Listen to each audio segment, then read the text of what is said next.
ಭಾರತ್ ಮಾತಾ Shivashakti avatar ಓಂ. ಪಿತಾಶ್ರೀ ಶಿವಬಾಬಾರವರ ನೆನಪಿದೆಯೇ? ಮುರಳಿಯ ದಿನಾಂಕ 11/1/2026. ಶಿವಬಾಬಾರವರ ವಾಣಿ. Revise course 19/6/2022. ಓಂ ನಮಃ ಶಿವಾಯ. ಪ್ರಕೃತಿಯನ್ನು ಸ್ನೇಹಿತರನ್ನಾಗಿ ಮಾಡಿಕೊಳ್ಳಿ, ದಾಸಿಯನ್ನಾಗಿ ಅಲ್ಲ.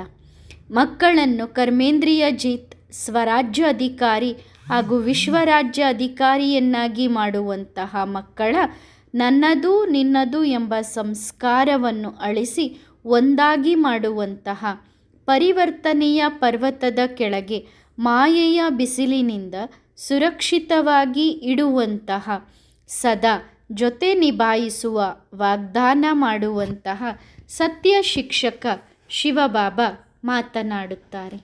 ಒಳ್ಳೆಯದು. ಇಂದು ತಂದೆ ತಮ್ಮ ಪ್ರಕೃತಿ ಜೀತ್, ಮಾಯಾಜೀತ್ ಮಕ್ಕಳ ಜೊತೆ ಮಿಲನ ಮಾಡಲು ಬಂದಿದ್ದಾರೆ. ಈಗ ಪ್ರತಿಯೊಬ್ಬ ಮಗು ತನ್ನನ್ನು ತಾನು ಚೆಕ್ ಮಾಡಿಕೊಳ್ಳಲಿ. ನಾನು ಮಾಯಾಜೀತ್ ಆಗಿದ್ದೇನೆಯೇ, ಪ್ರಕೃತಿ ಜೀತ್ ಆಗಿದ್ದೇನೆಯೇ? ಆದರೆ ಅದಕ್ಕಿಂತ ಮೊದಲು ನಾನು ಕರ್ಮೇಂದ್ರಿಯ ಜೀತ್ ಆಗಿದ್ದೇನೆಯೇ? ಯಾರು ಕರ್ಮೇಂದ್ರಿಯ ಜೀತ್ ಆಗುವರೋ ಅವರೇ ಮಾಯಾಜೀತ್ ಕೂಡ ಆಗುವರು ಮತ್ತು ಅವರೇ ಪ್ರಕೃತಿ ಜೀತ್ ಕೂಡ ಆಗುವರು. ಕರ್ಮೇಂದ್ರಿಯ ಜೀತ್ ಮಕ್ಕಳ ಗುರುತು ಏನಾಗಿರುತ್ತದೆ?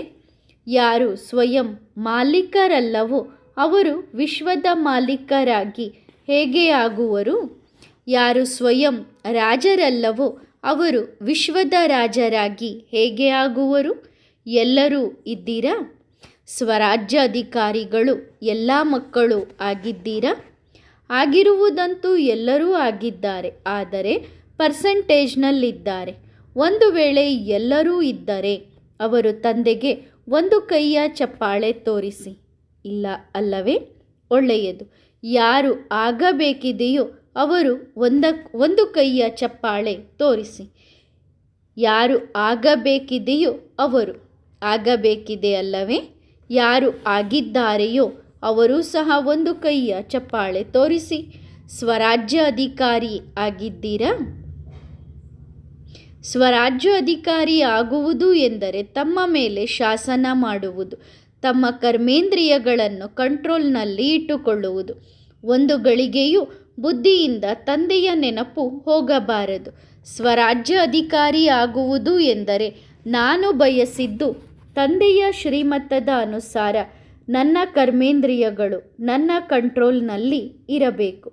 ಸ್ವರಾಜ್ಯ ಅಧಿಕಾರಿ ಆಗುವುದು ಎಂದರೆ ತಂದೆ ಹೇಳುತ್ತಾರೆ, ನಡೆಯಿರಿ ಮಕ್ಕಳೇ, ಮತ್ತು ಮಕ್ಕಳು ಹೇಳುತ್ತಾರೆ, ಜಿ ಬಾಬಾ. ಒಂದು ವೇಳೆ ತಂದೆಗೆ ಬಾಬಾ ನಿಲ್ಲಿ ಎಂದು ಹೇಳಿದರೆ ಅವರು ಸ್ವರಾಜ್ಯ ಅಧಿಕಾರಿಗಳಲ್ಲ. ಯಾರು ತಂದೆಗೆ ಹೇಳುತ್ತಾರೆಯೋ ಬಾಬಾ ಮಾಡುತ್ತಾ ಇದ್ದೇವೆ ಅಲ್ಲವೇ, ನಾವು ಪರಿಶ್ರಮ ಪಡುತ್ತಿದ್ದೇವೆ, ಆದರೆ ಆಗುತ್ತಿಲ್ಲ, ಮಾಡಲು ಆಗುತ್ತಿಲ್ಲ, ನಾವು ಬಲಹೀನರಾಗಿದ್ದೇವೆ, ಶಕ್ತಿಹೀನರಾಗಿದ್ದೇವೆ ಎಂದರೆ ಅವರು ಸ್ವರಾಜ್ಯಾಧಿಕಾರಿಗಳಲ್ಲ. ಯಾರು ಹೇಳುತ್ತಾರೆ, ಬಾಬಾ ನಾವು ನಿಮ್ಮನ್ನಂತೂ ಗುರುತಿಸುತ್ತೇವೆ, ಇದು ನಮಗೆ ಗೊತ್ತಿದೆ, ನೀವು ಬಂದಿದ್ದೀರಿ ಎಂದು ಭೇಟಿಯಾಗುವುದಕ್ಕೂ ಬಯಸುತ್ತೇವೆ, ಅಂದರೆ ನಿಮ್ಮನ್ನು ಮಿಲನ ಮಾಡುವುದಕ್ಕೂ ಇಷ್ಟಪಡುತ್ತೇವೆ, ಆದರೆ ಭಯವಾಗುತ್ತದೆ, ಅಂಥವರು ಕೂಡ ಸ್ವರಾಜ್ಯ ಅಧಿಕಾರಿಗಳಲ್ಲ.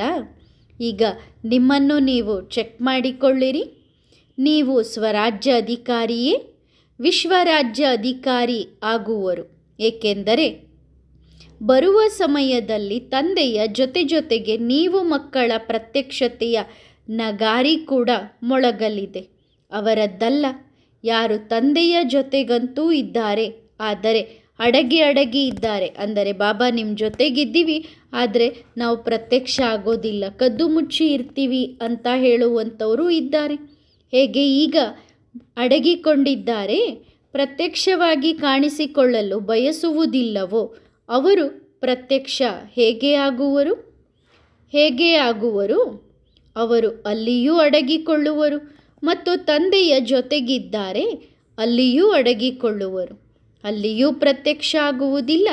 ಅಂದರೆ ಎಲ್ಲಿ ಯಾರಿಗೂ ಕಾಣದಂಗೆ ಬಾಬನ ಹತ್ರ ಬರಬೇಕು ಅಂತ ಯೋಚನೆ ಮಾಡ್ತಿದ್ದಾರೆ, ಅಲ್ಲೂ ಅಡಗಿಕೊಂಡು ಕೂತ್ಕೊಂಡಿದ್ದಾರೆ. ಬಾಬನ ಜೊತೆಗಿದ್ರೂ ಅಡಗಿಕೊಂಡು ಕೂತ್ಕೊಂಡಿದ್ದಾರೆ, ಅಲ್ಲಿನೂ ಪ್ರತ್ಯಕ್ಷ ಆಗ್ತಿಲ್ಲ. ಬಾಬನ ಜೊತೆಗೂ ಇರ್ತಾ ಇಲ್ಲ. ಹಾಗಾದರೆ ಎಂತಹವರಾಗಬೇಕು? ನಿಮ್ಮಲ್ಲಿ ಭಯವಿರಬಾರದು. ಇಂದು ಇಡೀ ಸಂಸಾರ ತಪ್ಪು ದಾರಿಯಲ್ಲಿ ನಡೆಯುತ್ತಿದೆ. ಅವರಿಗೆ ಸರಿಯಾದ ದಾರಿ ತೋರಿಸಬೇಕು. ದಾರಿ ತೋರಿಸುವವರೇ ಒಂದು ವೇಳೆ ನನಗೆ ಭಯವಾಗುತ್ತದೆ, ನಾನು ರೆಡಿ ಇಲ್ಲ ಎಂದು ಹೇಳಿದರೆ ಬಾಬಾ ಏನು ಹೇಳುವರು? ಒಳ್ಳೆಯದು, ಸರಿ, ನೀವು ಆರಾಮಾಗಿ ಕುಳಿತುಕೊಳ್ಳಿ. ಈಗ ಬೇರೆ ಮಕ್ಕಳನ್ನು ಮುಂದೆ ಇಡುತ್ತೇನೆ. ಇದು ಚೆನ್ನಾಗಿ ಅನಿಸುತ್ತದೆಯೇ? ಒಂದು ವೇಳೆ ಮಕ್ಕಳು ಆಲೋಚಿಸುತ್ತಾರೆ, ಬಾಬಾ ಪ್ರತ್ಯೇಕವಾಗಿ ಏಕೆ ಎಂದು. ಆಗ ಬಾಬಾ ಮಕ್ಕಳಿಗೆ ಹೇಳುತ್ತಾರೆ, ಈ ಒಂದು ಲೈನ್ ನೀವೇ ಎಳೆದಿದ್ದೀರಿ ಅಲ್ಲವೇ? ಈ ಭೂಮಿ ಇಷ್ಟು ತುಂಡು ನನ್ನದು, ಈ ಭಾಗ ನಿಮ್ಮದು, ಇದು ಅವರದು, ಇದು ಇವರದು. ಹೀಗೆ ಇರುವುದಾದರೆ ತಂದೆ ಪ್ರತ್ಯಕ್ಷ ಆಗುವುದಿಲ್ಲ. ಅಂದರೆ ಇವತ್ತೆಲ್ಲ ಆ ಭಾಗ ನಿಮ್ಮದು, ಈ ಏರಿಯಾ ನಿಮ್ಮದು ಅಂತ ಮಾಡ್ಕೊಂಡಿದ್ದೀರಲ್ಲ, ಅದರಿಂದ ಬಾಬನ ಪ್ರತ್ಯಕ್ಷತೆ ಆಗುವುದಿಲ್ಲ. ಎಂದಾದರೂ ಸತ್ಯಯುಗದಲ್ಲಿ ಲಕ್ಷ್ಮೀನಾರಾಯಣರು ಈ ಭಾಗ ನಿಮ್ಮದು ಎಂದು ಹೇಳಿದರೆ ಈ ಭಾಗ ನನ್ನದು ಎಂದು ಇಲ್ಲ ಅಲ್ಲವೇ? ಎಂದಾದರೂ ಈ ಶ್ರೀಮತವನ್ನು ತಂದೆ ಕೊಟ್ಟಿದ್ದಾರೆ, ಇಷ್ಟು ನಿಮ್ಮದು, ಇಷ್ಟು ನನ್ನದು ಎಂದು. ಅಂದ ಮೇಲೆ ಮಕ್ಕಳ ಒಳಗಡೆ ಈ ಸಂಸ್ಕಾರ ಏನು ಬಂದಿದೆ? ನನ್ನದು ನಿನ್ನದು ಎಂದು. ಇದು ಯಾರದು? ತಂದೆ ಬಂದಿದ್ದಾರೆ. ನನ್ನದು ನಿನ್ನದು ಎನ್ನುವುದನ್ನು ಎಲ್ಲವನ್ನೂ ಒಂದು ಮಾಡುವುದಕ್ಕಾಗಿ. ನನ್ನದು ಅಲ್ಲ, ನಿನ್ನದು ಅಲ್ಲ, ಎಲ್ಲವೂ ಯಾರದು? ಹಾಗಾಗಿ ಸಂಪೂರ್ಣ ಸ್ಥಾನದಲ್ಲಿ ಈಗ ನೀವು ಮಕ್ಕಳು ಯೋಚಿಸಿ, ಯಾವ ಯಾವ ಸ್ಥಾನದಲ್ಲಿ ಸೇವೆ ಬಾಕಿ ಇದೆ ಅದನ್ನು ಚೆಕ್ ಮಾಡಿ. ಒಂದು ವೇಳೆ ಎಲ್ಲರೂ ಹೀಗೆ ಯೋಚಿಸುತ್ತಾರೆ, ಇಲ್ಲ ಬಾಬಾ, ನಾವಂತೂ 4 ಕಡೆ ಪರಿಚಯ ಕೊಟ್ಟಿದ್ದೇವಲ್ಲವೇ, ಯಾರು ಕೇಳದಿದ್ದರೆ ನಾವೇನು ಮಾಡೋಣ? ಬಾಬಾ ಹೇಳಿದರು, ಯಾರೂ ಕೇಳುವುದಿಲ್ಲ. ನೀವು ಕೇಳಿಸಿಕೊಳ್ಳುತ್ತಿದ್ದಾಗ ಏನು ಒಂದೇ ಬಾರಿಗೆ ಪಕ್ಕಾ ಆಗಿ ಬಿಟ್ಟಿದ್ದೀರಾ? ಅಂದರೆ ನೀವು ಜ್ಞಾನಕ್ಕೆ ಬಂದಾಗ ಮೊದಲು ನೀವು ಜ್ಞಾನ ಕೇಳ್ತಿರ್ಬೇಕಾದ್ರೆ ನೀವು ಒಂದೇ ಸಾರಿಗೆ ಪಕ್ಕಾ ಆಗಿದ್ರಾ? ನೀವು ಪಕ್ಕಾ ಆಗಲಿಕ್ಕೆ ಎಷ್ಟು ಸಮಯ ಹಿಡಿಯಿತು? ಸಮಯ ಹಿಡಿಯುತ್ತದೆ ಅಲ್ಲವೇ? ಸತ್ಯಯುಗದಲ್ಲಿ ಬರುವ ಮಕ್ಕಳಿಗೆ ಇಷ್ಟು ಸಮಯ ಹಿಡಿದಿದೆ. ಆದರೆ ಮುಂದೆ ಬರುವ ಮಕ್ಕಳಿಗೆ ತಮ್ಮ ಸಮಯದಲ್ಲಿ ಅರ್ಧಕ್ಕಿಂತ ಅರ್ಧ, ಮುಕ್ಕಾಲು ಪಾಲು ನೀಡಿದರೂ ಸಹ ಆ ಮಕ್ಕಳು ತಂದೆಯನ್ನು ಬಹಳ ಚೆನ್ನಾಗಿ ಗುರುತಿಸಬಲ್ಲರು. ಸರಿ ತಾನೆ? ಪ್ರತಿಯೊಬ್ಬ ಮಗುವಿಗೆ ಪ್ರೀತಿಯಂತೂ ಇದೆ, ಪ್ರೀತಿ ಇದೆ, ಬಾಬನ ಮೇಲೆ ಲಗನ್ ಇದೆ. ತಂದೆಯನ್ನು ಭೇಟಿಯಾಗಲು ಹೋಗಬೇಕು, ಆದರೆ ಹೃದಯಾಳದ ನೆನಪಿಲ್ಲ. ತಂದೆಯನ್ನು ಭೇಟಿಯಾಗುವ ಆ ತಳಮಳ ಇದೆ ಅಲ್ಲವೇ? ಆ ಬಾಬನ ಮಿಲ್ನ ಮಾಡಬೇಕಂತಿದೆ. ಏಕೆಂದರೆ ನೆನಪಿನ ಸಹಜ ವಿಧಿ ಏನಿತ್ತು ಅದನ್ನು ಕಷ್ಟವಾಗಿ ಮಾಡಿಕೊಂಡಿದ್ದೀರಿ. ಯಾರು ಹೇಳಿದರು ಹೀಗೆ ಬಾಬನನ್ನು ನೆನಪು ಮಾಡಿ? ಮತ್ತೆ ಇನ್ಯಾವುದೋ ಕ್ಲಾಸ್ ಬರುವುದು, ಅದನ್ನು ಕೇಳುತ್ತೀರಿ, ಅದರಲ್ಲಿ ಈ ರೀತಿ ನೆನಪು ಮಾಡಿ, ಆ ರೀತಿ ನೆನಪು ಮಾಡಿ ಎಂದರೆ ಮತ್ತೆ ಇನ್ಯಾರೋ ಹೇಳುತ್ತಾರೆ ಈ ವಿಧಾನ ಸರಿಯಾಗಿದೆ ನೆನಪು ಮಾಡಲು. ಮತ್ತೆ ಇನ್ಯಾರೋ ಹೇಳುತ್ತಾರೆ ಹೀಗೆ ಮಾಡಿದರೆ ತಂದೆಯ ನೆನಪು ಎಂದೂ ಮರೆಯುವುದಿಲ್ಲ ಎಂದು. ಈಗ ತಂದೆ ಹೇಳುತ್ತಾರೆ, ಒಬ್ಬ ತಂದೆಯನ್ನು ನೆನಪು ಮಾಡಲು ಇಷ್ಟು ಪರಿಶ್ರಮವೇ? ತಮ್ಮ ಲೌಕಿಕ ತಂದೆಯನ್ನು ನೆನಪು ಮಾಡುವಾಗ ಏನಾದರೂ ಪರಿಶ್ರಮ ಪಡಬೇಕಾಗುತ್ತದೆಯೇ? ಇಲ್ಲ ಅಲ್ಲವೇ? ಆದರೆ ಪಾರಲೌಕಿಕ ತಂದೆಯನ್ನು ನೆನಪು ಮಾಡಲು ಎಷ್ಟು ಜ್ಞಾನ, ಎಷ್ಟು ಕ್ಲಾಸ್. ಆದರೂ ಏನು ಹೇಳುತ್ತಾರೆ? ಏನು ಮಾಡೋಣ? ಬಾಬನ ನೆನಪು ಮರೆತು ಹೋಗುತ್ತದೆ. ಯಾವಾಗ ದೊಡ್ಡವರಾಗುತ್ತಾರಲ್ಲ ಆಗ ನೆನಪು ಮರೆತು ಹೋಗುತ್ತದೆ. ನೆನಪಿನಲ್ಲಿ ಪ್ರೀತಿಯಲ್ಲಿ ಸದಾ ಸಣ್ಣ ಮಕ್ಕಳಾಗಿರಿ. ಜ್ಞಾನ ತಿಳಿಸುವುದರಲ್ಲಿ ಬಲೆ ದೊಡ್ಡವರಾಗಿರಿ. ಆದರೆ ಬಾಬನ ಪ್ರೀತಿಯಲ್ಲಿ ಬಾಬನನ್ನು ನೆನಪು ಮಾಡುವಾಗ ಸಂಪೂರ್ಣ ಸಣ್ಣ ಮಕ್ಕಳಾಗಿರಿ. ಸಣ್ಣ ಮಗು ಏನು ಮಾಡುವುದು? ಎಲ್ಲೇ ಜನಸಂದಣಿಯಲ್ಲಿ ಕೂರಿಸಿದರೂ ತನ್ನ ತಂದೆ ತಾಯಿಯನ್ನು ಆ ಗುಂಪಿನಲ್ಲಿಯೂ ಹುಡುಕಿಕೊಂಡು ಬರುವುದು. ಆ ಮಗುವಿಗೆ ಗುರುತು ಇರುತ್ತದೆ. 1 ಸೆಕೆಂಡ್ ಎಲ್ಲಿಯೇ ಹೋದರೂ ಮರಳಿ ಎಲ್ಲಿಗೆ ಬರುವುದು? ಮತ್ತು ಬಾಯಿಂದ ಅಪ್ಪ ಅಮ್ಮ ಎಂದೇ ಬರುವುದು ಅಲ್ಲವೇ? ಹಾಗಾಗಿ ನೆನಪಿನಲ್ಲಿ ಸಣ್ಣ ಮಕ್ಕಳಾಗಿರಿ. ನಂತರ ನೋಡಿ, ನಂತರ ಹೀಗೆ ಹೇಳುವಿರಿ, ಏನು ಮಾಡೋಣ? ಬಾಬನ ನೆನಪನ್ನು ಮರೆಯಬೇಕು ಎಂದರೂ ಮರೆಯಲು ಆಗುತ್ತಿಲ್ಲ ಎಂದು. ಸರಿ ತಾನೆ? ಸದಾ ಹೀಗೆ ತಂದೆಯ ನೆನಪಿನಲ್ಲಿ ಮಗ್ನರಾಗಿರುವಂತಹ ಸ್ವರಾಜ್ಯಾಧಿಕಾರಿಗಳೇ ವಿಶ್ವರಾಜ್ಯ ಅಧಿಕಾರಿ ಮಕ್ಕಳಾಗಿದ್ದಾರೆ.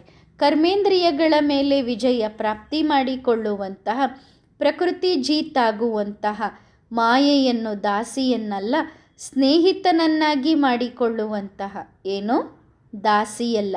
ಏಕೆಂದರೆ ದಾಸಿ ಎಂದು ಏಕೆ ಕರೆಯಬೇಕು? ಯಾರು ಪಕ್ಕಾ ಸ್ನೇಹಿತ ಆಗಿರುತ್ತಾರೋ, ಸತ್ಯವಾದ ಸ್ನೇಹಿತ ಆಗಿರುತ್ತಾರೋ ಅವರೇ ಅಲ್ಲವೇ ಜೊತೆ ಕೊಡುವುದು.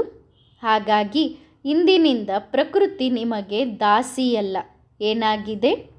ಸ್ನೇಹಿತಳಾಗಿದ್ದಾಳೆ. ಏಕೆಂದರೆ ನೀವು ಒಂದು ವೇಳೆ ಪ್ರಕೃತಿಯ ಮಧ್ಯದಲ್ಲಿ ಕುಳಿತುಕೊಳ್ಳುತ್ತೀರಿ. ನಿಮ್ಮ ಮನಸ್ಸು ಶುದ್ಧವಾಗಿದ್ದರೆ, ಪವಿತ್ರವಾಗಿದ್ದರೆ, ಮನಸ್ಸಿನಲ್ಲಿ ಪ್ರಕೃತಿಯ ಪ್ರತಿ ಶುಭ ಭಾವನೆ ಇದ್ದರೆ, ನಾಲ್ಕು ಕಡೆ ಆ ವಾತಾವರಣ ನಿರ್ಮಾಣವಾಗುವುದು ಮತ್ತು ಪ್ರಕೃತಿ ಸ್ನೇಹಿತೆಯಾಗುವಳು. ಹಾಗಾಗಿ ಪ್ರಕೃತಿಯನ್ನು ಇಂದಿನಿಂದ ದಾಸಿ ಎಂದು ಕರೆಯುವುದಿಲ್ಲ. ಏಕೆಂದರೆ ನಾವೇ ಸ್ವಯಂ ದಾಸರಾಗಿದ್ದೇವೆ. ಇನ್ನು ಕರ್ಮೇಂದ್ರಿಯ ಜೀತ್ ಆಗಿಯೇ ಇಲ್ಲವೆಂದ ಮೇಲೆ ಪ್ರಕೃತಿಯನ್ನು ದಾಸಿಯನ್ನಾಗಿ ಹೇಗೆ ಮಾಡಿಕೊಳ್ಳುವಿರಿ? ಪ್ರಕೃತಿ ತಾಯಿಯಾಗಿದ್ದಾಳೆ ಮತ್ತು ತಾಯಿಯೇ ಎಲ್ಲರಿಗಿಂತ ಒಳ್ಳೆಯ ಸ್ನೇಹಿತೆಯಾಗಿರುತ್ತಾರೆ. ಆದರೆ ಆಸ್ತಿ ತಂದೆಯಿಂದ ಸಿಗುತ್ತದೆ ಮತ್ತು ಈ ಸಂಸಾರ ಸಂಪೂರ್ಣವಾಗುವುದೇ ತಾಯಿ ಮತ್ತು ತಂದೆ ಇಬ್ಬರೂ ಇದ್ದಾಗ. ಸಮಯ ಪರಿವರ್ತನೆಯಾಗಿದೆ ಎಂದ ಮೇಲೆ ಪಾತ್ರ ಕೂಡ ಪರಿವರ್ತನೆಯಾಗುವುದು ಮತ್ತು ಯಾರು ಸಮಯದ ಜೊತೆಗೆ ಪರಿವರ್ತನೆ ಆದರೋ ಅವರು ತಂದೆಯ ಜೊತೆ ನಡೆಯುವ ಶಕ್ತಿ ಇಟ್ಟುಕೊಳ್ಳುತ್ತಾರೆ, ಧೈರ್ಯವಿಟ್ಟುಕೊಳ್ಳುತ್ತಾರೆ. ಮತ್ತು ಯಾವ ಮಕ್ಕಳು ಪರಿವರ್ತನೆಯನ್ನು ಸ್ವೀಕಾರ ಮಾಡಲಿಲ್ಲವೋ ಅವರು 10 ಹೆಜ್ಜೆ ಹಿಂದಕ್ಕೆ ಹೋಗುತ್ತಾರೆ. ಇಂದು ಸಹ ಪ್ರಪಂಚದಲ್ಲಿ ಏನಾಗಿದೆ? ಯಾವಾಗ ಪರಿವರ್ತನೆ ಆಗುತ್ತದೆಯೋ ಆಗ ಶುರುವಿನಲ್ಲಿ ಸ್ವಲ್ಪ ಚೆನ್ನಾಗಿ ಅನಿಸುವುದಿಲ್ಲ. ಆದರೆ ನಂತರ ಆ ಪರಿವರ್ತನೆಯನ್ನು ಮನಸ್ಸಿನಿಂದ ಸ್ವೀಕರಿಸಲಾಗುತ್ತದೆ. ಹಾಗೆಯೇ ತಂದೆಯೂ ಸಹ ಈ ಸಂಗಮ ಯುಗದಲ್ಲಿ ಪರಿವರ್ತನೆ ಮಾಡಿದ್ದಾರೆ. ಪರಿವರ್ತನೆಯ ಪರ್ವತವನ್ನು ಎತ್ತಿದ್ದಾರೆ ಮತ್ತು ಆ ಪರ್ವತದ ಕೆಳಗೆ ಎಲ್ಲರಿಗೂ ಸ್ವಾಗತ ಇದೆ. ಯಾರು ಬರುತ್ತಾರೋ ಅವರು ಛಾಯೆಯಲ್ಲಿರುತ್ತಾರೆ ಮತ್ತು ಯಾರು ಬರುವುದಿಲ್ಲವೋ ಅವರು ಮಾಯೆಯ ಬಿಸಿಲನ್ನು ಕಾಯಿಸಿಕೊಳ್ಳುವರು. ಮತ್ತು ಯಾರು ಬಂದು ಹೋಗುತ್ತಾರೋ ಅವರಿಗೆ ಯಾವಾಗ ಸ್ವಲ್ಪ ಬಿಸಿಲು ತಗುಲುವುದು ಆಗ ವಾಪಸ್ ತಂದೆಯ ಬಳಿ ಮರಳಿ ಬರುತ್ತಾರೆ. ಆದರೆ ಮರಳಿ ಬರುವುದು ಹೋಗುವುದು ಇದು ಒಂದು ವೇಳೆ ಜಾಸ್ತಿ ಆಯಿತೆಂದರೆ, ಅಂದರೆ ಬರ್ತೀವಿ ಹೋಗ್ತೀವಿ ಇದೇ ಆಯ್ತಂದರೆ ಆಗ ಪ್ರಕೃತಿಯ ಗಂಟೆ ಏನಿದೆ ಅದು ಬಾರಿಸಲು ಶುರುವಾಗುತ್ತದೆ. ಯಾರು ಹೊರಗೆ ಹೋಗಿದ್ದಾರೋ ಅವರು ಅಲ್ಲಿಯೇ ಉಳಿದು ಬಿಡುವರು. ಯಾರು ಬಂದಿದ್ದಾರೋ ಅವರು ಜೊತೆಯಲ್ಲಿ ಉಳಿದುಕೊಳ್ಳುವರು. ಈ ಕತೆ ಪುರಾಣಗಳೇನಿವೆ, ಶ್ರೀಕೃಷ್ಣನು ಪರ್ವತ ಎತ್ತಿದನು ಮತ್ತು ಎಲ್ಲರೂ ಅದರ ಕೆಳಗೆ ಬಂದರು, ಆಗ ಎಲ್ಲರೂ ಪಾರಾದರು ಎಂದು. ಇದು ಅಂತಹ ಯಾವುದೇ ಪರ್ವತವಲ್ಲ. ಇದು ಈ ಸಮಯದ ಕತೆಗಳಾಗಿವೆ, ಈ ಸಮಯದ ಪರಿವರ್ತನೆಯಾಗಿದೆ. ಯಾರು ಈ ಸಮಯದಲ್ಲಿ ಈ ಪರಿವರ್ತನೆಯ ಪರ್ವತದ ಕೆಳಗೆ ಬರುತ್ತಾರೋ ಅವರು ಮಾಯೆಯ ಛಾಯೆಯಿಂದ ಪಾರಾಗುವರು. ಸರಿ ತಾನೆ? ಎಲ್ಲ ಮಕ್ಕಳು ಖುಷಿಯಾಗಿದ್ದೀರಿ ಅಲ್ಲವೇ? ತಂದೆಯ ನೆನಪೇ ಪ್ರತಿಯೊಬ್ಬ ಮಗು ಹೇಳುತ್ತದಲ್ಲವೇ? ನೆನಪಿನಿಂದ ವಿಕರ್ಮ ವಿನಾಶವಾಗುವುದೆಂದು. ಹಾಗಾಗಿ ಕೇವಲ ನೆನಪನ್ನು ಸೇರಿಸಿರಿ, ಅಂದರೆ ನೀವು ಕೇವಲ ನೆನಪನ್ನು ಮಾಡಿರಿ. ವಿಕರ್ಮ ವಿನಾಶವಾಗುವುದನ್ನು ತಂದೆಯ ಮೇಲೆ ಬಿಟ್ಟು ಬಿಡಿ. ಏಕೆಂದರೆ ವಿಕರ್ಮ ವಿನಾಶವಾದರೆ ಏನು, ಆಗ ನಾವು ತಂದೆಯನ್ನು ನೆನಪು ಮಾಡುತ್ತೇವಾ? ಇದೂ ಸಹ ಸೂಕ್ಷ್ಮದಲ್ಲಿ ಸ್ವಾರ್ಥ ಎನಿಸಿಕೊಳ್ಳುತ್ತದೆ. ತಂದೆಯನ್ನು ನೆನಪು ಮಾಡಿದರೆ ವಿಶ್ವದ ಮಾಲೀಕರಾಗುತ್ತೇವೆ. ಇದನ್ನು ಬಿಟ್ಟು ಬಿಡಿ. ಕೇವಲ ತಂದೆಯ ನೆನಪಿನಲ್ಲಿ ಮಗ್ನರಾಗಿರಬೇಕು. ನಂತರ ಬಾಬಾ ನೀವು ಏನನ್ನೇ ಮಾಡಿ, ಹೇಗೆ ಮಾಡಿ, ಎಂಥವರನ್ನಾಗಿ ಆದರೂ ನಮ್ಮನ್ನು ರೆಡಿ ಮಾಡಿ, ವಿಕರ್ಮ ವಿನಾಶವಾಗುವುದು. ಬಾಬಾ ಒಂದು ವೇಳೆ ನಿಮಗೆ ಅನಿಸಿದರೆ ನನ್ನ ಅಂತಹ ಯಾವುದೇ ಪಾಪಕರ್ಮವಿದೆ ಎಂದು ಅದನ್ನು ನೀವು ನೋಡಿಕೊಳ್ಳಿ. ನಾನು ಕೇವಲ ನೆನಪು ಮಾಡಬೇಕು ಎಂದಾದರೂ ಲೌಕಿಕ ತಂದೆಗೆ ಹೀಗೆ ಹೇಳಿದಿರಾ? ನೀವು ನನಗೆ ಇದನ್ನು ಕೊಟ್ಟರೆ ನಾನು ನಿಮ್ಮನ್ನು ನೆನಪು ಮಾಡುತ್ತೇನೆ ಎಂದು? ಇಲ್ಲ ಅಲ್ಲವೇ? ನೀವು ನನಗೆ ಈ ವಸ್ತುವನ್ನು ಕೊಟ್ಟರಷ್ಟೇ ನೀವು ನನ್ನ ತಂದೆ ಎಂದು ಒಪ್ಪಿಕೊಳ್ಳುತ್ತೇನೆ.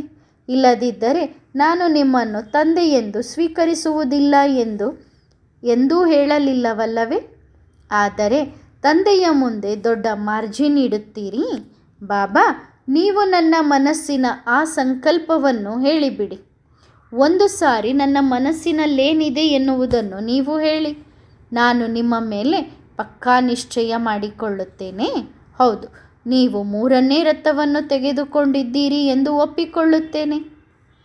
ಒಂದು ವೇಳೆ ನೀವು ನನ್ನ ಮನಸ್ಸಿನ ಮಾತನ್ನು ಹೇಳಿಬಿಟ್ಟರೆ ಆಗ ನಾನು ಪಕ್ಕಾ ಆಗುತ್ತೇನೆ. ಒಂದು ವೇಳೆ ನೀವು ಈ ಕಾರ್ಯವನ್ನು ಮಾಡಿಕೊಟ್ಟರೆ ಅಲ್ಲವೇ, ಆಗ ನಾನು ಒಪ್ಪಿಕೊಳ್ಳುತ್ತೇನೆ. ಹೌದು, ನೀವು ಬಂದಿದ್ದೀರಿ ಎಂದು. ಇದರಲ್ಲಿ ಯಾರ ನಷ್ಟ? ಬಾಬನದ್ದಂತೂ ನಷ್ಟ ಆಗುವುದಿಲ್ಲ. ಏಕೆಂದರೆ ನಿಮ್ಮ ಆಲೋಚನೆಯಿಂದ ತಂದೆಯಂತೂ ಪರಿವರ್ತನೆಯಾಗಲು ಸಾಧ್ಯವಿಲ್ಲ ಅಲ್ಲವೇ? ಹಾಗೆ ನೋಡಿದರೆ ಮೆಜಾರಿಟಿ ಮಕ್ಕಳ ಸಂಕಲ್ಪ ತಂದೆಯ ಬಳಿ ಬಂದು ತಲುಪುತ್ತದೆ. ಮಕ್ಕಳ ಸಂಕಲ್ಪ. ಹಾಗಾಗಿ ಪ್ರತಿಯೊಬ್ಬ ಮಗು ತನ್ನನ್ನು ತಾನು ಚೆಕ್ ಮಾಡಿಕೊಳ್ಳಿ. ಎಂದಾದರೂ ತಂದೆ ನಮಗೆ ಸಾಕ್ಷಿ ಕೇಳಿದರೆ, ನೀವು ಹೀಗೆ ಮಾಡಿದರಷ್ಟೇ ನಾನು ನಿಮ್ಮನ್ನು ಒಪ್ಪಿಕೊಳ್ಳುತ್ತೇನೆ, ನೀವು ನನ್ನ ಮಕ್ಕಳೆಂದು ಸ್ವೀಕರಿಸುತ್ತೇನೆ ಎಂದು ಹೇಳಿದರೆ, ಮಕ್ಕಳು ಮರೆತು ಹೋದರು. ಆದರೆ ತಂದೆಗೆ ನೆನಪಿದೆ ಅಲ್ಲವೇ? ನೀವು ಅನೇಕ ಜನ್ಮಗಳನ್ನು ತೆಗೆದುಕೊಂಡಿದ್ದೀರಿ, ಆದರೆ ತಂದೆ ಒಂದೂ ಸಹ ತೆಗೆದುಕೊಳ್ಳಲಿಲ್ಲ. ಹಾಗಾಗಿ ನೀವು ಮರೆತು ಹೋಗುವಿರಿ. ಆದರೆ ತಂದೆ ಆದಿಯನ್ನು ಮರೆಯುವುದಿಲ್ಲ, ಮಧ್ಯವನ್ನು ಮರೆಯುವುದಿಲ್ಲ, ಅಂತ್ಯವನ್ನು ಮತ್ತು ಯಾವುದೇ ಮಗುವಿನ ಪಾತ್ರವನ್ನು ಮರೆಯುವುದಿಲ್ಲ. ಏಕೆಂದರೆ ತಂದೆಯ ಮುಂದೆ ಒಂದು ಸೃಷ್ಟಿಯ ಗೋಲ ಇರಿಸಲ್ಪಟ್ಟಿದೆ. ಅದರಲ್ಲಿ ಏನೇನು ನಡೆಯುತ್ತಿದೆ ಅದೆಲ್ಲವನ್ನು ತಂದೆ ನೋಡುತ್ತಿದ್ದಾರೆ. ಆದರೆ ಯಾರು ಆ ಗೋಲಾದಲ್ಲಿ ಕುಳಿತಿದ್ದಾರೋ ಅವರಿಗೆ ತಿಳಿದಿಲ್ಲ. ಹೌದು, ಯಾವಾಗ ಅಂತಿಮ ಸಮಯದ ಪಾತ್ರ ಬರುವುದೋ ಇನ್ನೂ ಸ್ವಲ್ಪ ಸಮಯದ ನಂತರವೇ ಆಗ ಈ ಪೂರ್ಣ ಚಕ್ರದ ರಹಸ್ಯ ಅರ್ಥವಾಗುವುದು. ಸರಿ ತಾನೆ? ಈಗ ಎಲ್ಲ ಮಕ್ಕಳು ತಯಾರಿ ನಡೆಸಿ ಸಂಪೂರ್ಣ ವಿಶ್ವದಲ್ಲಿ ತಂದೆಯ ಪ್ರತ್ಯಕ್ಷತೆಯ ನಗಾರಿ ಮೊಳಗಲಿದೆ. ತಂದೆಯನ್ನು ಪ್ರತ್ಯಕ್ಷ ಕೂಡ ಮಕ್ಕಳೇ ಮಾಡುವರು ಮತ್ತು ಮಕ್ಕಳನ್ನು ಪ್ರತ್ಯಕ್ಷ ತಂದೆ ಮಾಡುವರು. ಸಮಯ ಸಮಾಪ್ತಿಯ ಕಡೆಗಿದೆ. ನಿದ್ದೆ ಮಾಡಬೇಡಿ. ಪ್ರಪಂಚದವರನ್ನು ಎಚ್ಚರಿಸುವುದು ಸುಲಭ, ಆದರೆ ಬ್ರಾಹ್ಮಣ ಮಕ್ಕಳನ್ನು ಎಚ್ಚರಿಸುವುದು ಅಷ್ಟೇ ಕಷ್ಟವಾಗಿದೆ. ಕುಂಭಕರ್ಣರು ಯಾರೋ ಹೊರಗಿನವರಲ್ಲ. ಕುಂಭಕರ್ಣರು ಬ್ರಾಹ್ಮಣ ಮಕ್ಕಳೇ ಆಗಿದ್ದಾರೆ. ಅಜ್ಞಾನದ ನಿದ್ರೆಯಿಂದ ಅಂತೂ ತಕ್ಷಣ ಎಚ್ಚರಗೊಳ್ಳುತ್ತಾರೆ. ಆದರೆ ಜ್ಞಾನದ ಗಾಢ ನಿದ್ರೆ ಏನಿದೆ ಅದರಿಂದ ಎಚ್ಚರಗೊಳ್ಳುವುದು ಬಹಳ ಕಷ್ಟ. ಜ್ಞಾನದ ಗಾಢ ನಿದ್ರೆ ಎಂದರೇನು? ಈಗ ಇನ್ನೂ ಇಷ್ಟು ವರ್ಷಗಳಿವೆಯಲ್ಲವೇ? ಇನ್ನೂ ಇಷ್ಟು ಸಮಯವಿದೆ, ನಂತರವೇ ಎಲ್ಲವೂ ವಿನಾಶವಾಗುವುದು ಎಂದು ಮತ್ತೆ ಹೊದ್ದುಕೊಂಡು ಮಲಗುತ್ತಾರೆ. ನಂತರ 1 ವರ್ಷ ಉಳಿಯುವುದು. ಆಗ ಹೇಳುತ್ತಾರೆ ಇನ್ನೂ 1 ವರ್ಷ ಬಾಕಿ ಇದೆ ಎಂದು. ಯಾವಾಗ ತಂದೆ ಬರುವ ದಿನಾಂಕವನ್ನು ಫಿಕ್ಸ್ ಇಲ್ಲವೋ ಆಗ ವಿನಾಶ ಆಗುವ ಡೇಟನ್ನು ತಂದೆ ಫಿಕ್ಸ್ ಮಾಡುವುದಿಲ್ಲ ಅಲ್ಲವೇ? ಮಕ್ಕಳ ಲೆಕ್ಕಾಚಾರದಂತೆ ಡೇಟ್ ಫಿಕ್ಸ್ ಮಾಡುವರೆ. ತಂದೆ ಹೇಗೆ ಬಂದರು? ಅಚಾನಕ್ಕಾಗಿ ಬಂದರು. ಯಾರಲ್ಲಿ ಬಂದರೋ ಅವರಿಗೂ ಗೊತ್ತಿರಲಿಲ್ಲ. ಮತ್ತು ವಿನಾಶ ಹೇಗೆ ಆಗುವುದು? ಅದು ಅಚಾನಕ್. ಮಕ್ಕಳು ಹೇಳುತ್ತಾರೆ, ಈಗ ಇನ್ನೂ ಬಾಬಾ 1 ವರ್ಷ ಬಾಕಿ ಇತ್ತು, ನೀವು ನಾಳೆಯ ದಿನವೇ ವಿನಾಶವನ್ನು ಮಾಡಿಬಿಟ್ಟಿರಿ. 1 ವರ್ಷ ನಿಮ್ಮ ಎಣಿಕೆಯಲ್ಲಿತ್ತು, ತಂದೆಯ ಎಣಿಕೆಯಲ್ಲಿರಲಿಲ್ಲ. ಇಷ್ಟು ವರ್ಷ ನಿಮ್ಮ ಎಣಿಕೆಯಲ್ಲಿದೆ, ತಂದೆಯ ಎಣಿಕೆಯಲ್ಲಿಲ್ಲ. ತಂದೆಯ ಎಣಿಕೆಯಲ್ಲಿ ಪ್ರತಿಯೊಂದು ಗಳಿಗೆಯೂ ಅಂತಿಮ ಗಳಿಗೆಯಾಗಿದೆ ಎಂದು ಇದೆ. ಯಾವಾಗ ಬೇಕಾದರೂ ಏನಾದರೂ ಆಗಬಹುದು. ಈಗ ನೋಡಿ, ಪುರುಷಾರ್ಥ ಎಷ್ಟು ಮಾಡಬೇಕಿದೆ. ಸರಿ ತಾನೆ? ಸರಿ. ಸದಾ ಖುಷಿಯಾಗಿರಿ, ನಗುತ್ತಾ ಇರಿ ಮತ್ತು ನಿಮ್ಮ ಬ್ರಹ್ಮ ಬಾಬಾರವರ ಜೊತೆಗೂ ಮಿಲನ ಮಾಡಿರಿ. ಏಕೆಂದರೆ ಬರುವ ಸಮಯ ಬಹಳ ಸುಂದರವಾಗಿಯೂ ಇದೆ. ಆದರೆ ಅದು ಯಾರಿಗಾಗಿ ಎಂಬುದನ್ನು ಯೋಚಿಸುವುದು ಸರಿ ತಾನೆ? ಮನಸ್ಸಿನಿಂದ ಎಲ್ಲವನ್ನೂ ತೆಗೆದುಹಾಕಿ ಮನಸ್ಸನ್ನು ಖಾಲಿ ಮಾಡಿಕೊಳ್ಳಿರಿ. ಒಬ್ಬ ತಂದೆಯನ್ನು ಮನಸ್ಸಿನಲ್ಲಿ ಕೂರಿಸಿಕೊಳ್ಳಿ ಅಷ್ಟೇ. ನನ್ನ ಬಾಬಾ ಮತ್ತು ಬೇರೆ ನಾನೇನನ್ನೂ ತಿಳಿದುಕೊಂಡಿಲ್ಲ, ನನಗೇನೂ ಬರುವುದಿಲ್ಲ, ಸರಿ ತಾನೆ? ಮರೆತು ಹೋಗುವ 2 ಸ್ಥಿತಿಗಳಿರುತ್ತವೆ. ಒಂದು ಎಳೆಯ ಮಗು, ಒಂದು ವೃದ್ಧಾಪ್ಯದ ಸ್ಥಿತಿ. ಈಗ ಎಲ್ಲವನ್ನೂ ಮರೆತು ಬಿಡಿ, ಕೇವಲ ಒಬ್ಬ ತಂದೆಯನ್ನು ನೆನಪಿಟ್ಟುಕೊಳ್ಳಿ. ಸರಿ ಮಕ್ಕಳೇ, ಸದಾ ಖುಷಿಯಾಗಿರಿ. ತಂದೆ ಸಂಗಾತಿಯಾಗಿದ್ದಾರೆ, ಜೊತೆ ನಿಭಾಯಿಸುವರು, ಜೊತೆಗೆ ಇರುವರು, ಜೊತೆ ನಡೆಯುವರು. ಆದರೆ ನಿಮ್ಮನ್ನು ಬಿಟ್ಟು ಎಂದಿಗೂ ಹೋಗುವುದಿಲ್ಲ. ಇದು ತಂದೆಯ ವಾಗ್ದಾನವಾಗಿದೆ. ಒಳ್ಳೆಯದು, ಮತ್ತೆ ಸಿಗೋಣ. ಮಕ್ಕಳು ಬಾಬಾರವರಿಗೆ ಹೂಗುಚ್ಛವನ್ನು ಉಡುಗೊರೆಯಾಗಿ ನೀಡಿದರು. ಒಳ್ಳೆಯದು, ಎಲ್ಲ ಮಕ್ಕಳ ಕಡೆಯಿಂದ ಬಂದಿದೆ. ಹೀಗೆ ಯೋಚಿಸಬೇಡಿ, ಬಾಬಾ ನಾನೇನೂ ನಿಮಗಾಗಿ ತೆಗೆದುಕೊಂಡು ಬಂದಿಲ್ಲವೆಂದು. ಹೀಗೆ ಯೋಚಿಸಿ ನೀವೇ ಎಲ್ಲರಿಗಿಂತ ಅಮೂಲ್ಯವೂ ಆಗಿದ್ದೀರಿ. ತಂದೆಗಾಗಿ ವಜ್ರಗಳಾಗಿದ್ದೀರಿ. ಹಾಗಾಗಿ ನಿಮಗಿಂತ ಅವಶ್ಯಕವಾದದ್ದು ಬೇರೇನೂ ಇಲ್ಲ. ಯಾರು ತೆಗೆದುಕೊಂಡು ಬಂದಿದ್ದಾರೋ ಆ ಮಕ್ಕಳಿಗೂ ಸ್ವಾಗತ. ಓಂ ನಮಃ ಶಿವಾಯ. ವರದಾನ: ಸ್ಕಾಲರ್ಶಿಪ್ಗೆ ಯೋಗ್ಯರಾಗಿರಿ. ಇದು ಅಲೌಕಿಕ ಶಿಕ್ಷಣವಾಗಿದೆ. ಹೇಗೆ ಲೌಕಿಕ ಶಿಕ್ಷಣದಲ್ಲಿ ಒಳ್ಳೆಯ ನಂಬರ್ನಿಂದ ಪಾಸ್ ಆಗುವವರಿಗೆ ಸ್ಕಾಲರ್ಶಿಪ್ ಸಿಗುತ್ತದೆಯೋ, ಹಾಗೆಯೇ ನೀವು ಸಹ ಸ್ವಯಂವನ್ನು ಸ್ಕಾಲರ್ಶಿಪ್ನ ಅಧಿಕಾರಿ ಎಂದು ತಿಳಿದುಕೊಂಡಿದ್ದೀರಾ? ಯಾವ ವಿಶೇಷ ಅಭ್ಯಾಸದ ಆಧಾರದಿಂದ ಸ್ಕಾಲರ್ಶಿಪ್ ಪಡೆಯಬಹುದು? ಎಂತಹ ಸಂಕಲ್ಪ ಮಾಡುತ್ತೀರೋ ಅಂತಹ ಸ್ವರೂಪ ಆಗಬೇಕು. ಸಂಕಲ್ಪದ ಜೊತೆಗೆ ಸ್ವರೂಪ ಆಗುತ್ತೀರೋ ಅಥವಾ ಸಂಕಲ್ಪದ ನಂತರ ಸ್ವರೂಪ ಆಗಲು ಸಮಯ ಹಿಡಿಯುತ್ತದೆಯೋ? ಸಂಕಲ್ಪ ಮಾಡಿದೆ ಮತ್ತು ಅಶರೀರಿ ಆಗಿಬಿಟ್ಟೆ. ಸಂಕಲ್ಪ ಮಾಡಿದೆ ಮಾಸ್ಟರ್ ಪ್ರೇಮ ಸಾಗರನ ಸ್ಥಿತಿಯಲ್ಲಿ ಸ್ಥಿತರಾಗಿ ಎಂದು, ಅದರ ಸ್ವರೂಪ ಆಗುವುದು. ಅಂತಹ ಅಭ್ಯಾಸ ಇದೆಯೇ? ಈಗ ಈ ಅಭ್ಯಾಸವನ್ನು ಜಾಸ್ತಿ ಮಾಡಿಕೊಳ್ಳಿರಿ. ಇದೇ ಅಭ್ಯಾಸದ ಆಧಾರದ ಮೇಲೆಯೇ ಸ್ಕಾಲರ್ಶಿಪ್ ಪಡೆದುಕೊಳ್ಳುವಿರಿ. ಒಳ್ಳೆಯದು. ಓಂ ನಮಃ ಶಿವಾಯ.